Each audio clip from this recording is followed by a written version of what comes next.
Halo teman-teman semua, selamat datang kembali di channel ini. Hari ini kita bakal bahas topik yang lagi panas banget, bikin heboh di dunia kripto Indonesia. Kalian pasti udah denger kan soal Timothy Ronald dan isu member yang katanya rugi ratusan juta bahkan miliaran? Wah, ini rame banget diomongin.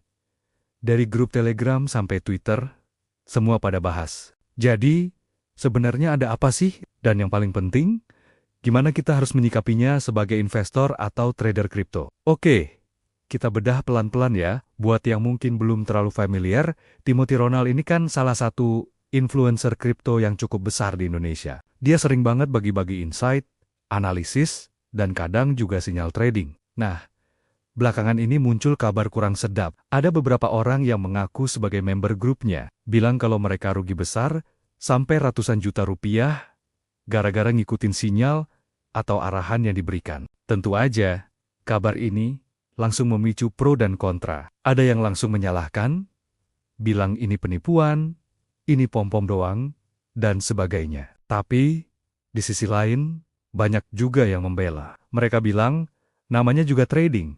Apalagi di market kripto yang super volatile, risiko itu pasti ada. Influencer itu kan cuman kasih analisis. Bukan paranormal yang bisa jamin 100% profit, keputusan akhir tetap ada di tangan kita sendiri. Nah, disinilah poin penting yang mau saya sampaikan. Kejadian ini, terlepas dari siapa yang benar dan siapa yang salah, jadi pengingat yang sangat berharga buat kita semua. Pelajaran pertama dan paling utama adalah DYOO atau Do Your Own Research. Lakukan risetmu sendiri. Ini mantra yang wajib dipegang teguh oleh setiap investor. Jangan pernah menelan menti-menta informasi dari siapapun, sekalipun itu dari influencer favorit kalian. Analisis mereka itu bagus untuk dijadikan referensi, untuk nambah sudut pandang. Tapi, jangan pernah jadikan itu satu-satunya dasar pengambilan keputusan. Kalian harus cek sendiri proyeknya, lihat fundamentalnya, pelajari tokenomicsnya, dan lihat kondisi market secara umum.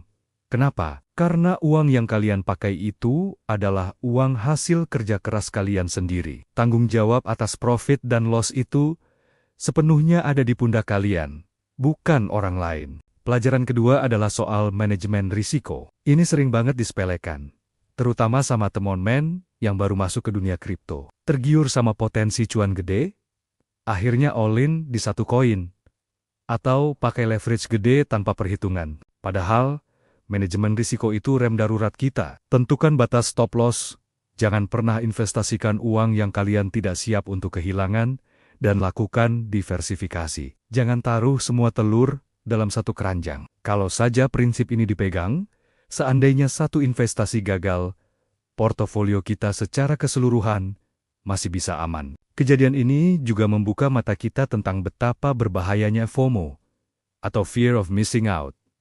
Rasa takut ketinggalan kereta, ketika sebuah koin lagi naik gila-gilaan, dan semua orang membicarakannya. Kita jadi panik, pengen ikut beli, tanpa mikir panjang. Padahal, seringkali saat berita sudah ramai, itu justru saatnya para big player mulai taking profit. Jangan jadi exit liquidity mereka. Tetap tenang, berpikir jernih, dan patuhi trading plan yang sudah kalian buat. Jadi, gimana kita menyikapi kasus ini? Jangan cuma ikat-ikatan, menghujat, atau membela secara buta. Ambil pelajarannya. Jadikan ini momen untuk introspeksi diri. Apakah selama ini kita sudah cukup kritis? Apakah kita sudah punya manajemen risiko yang baik?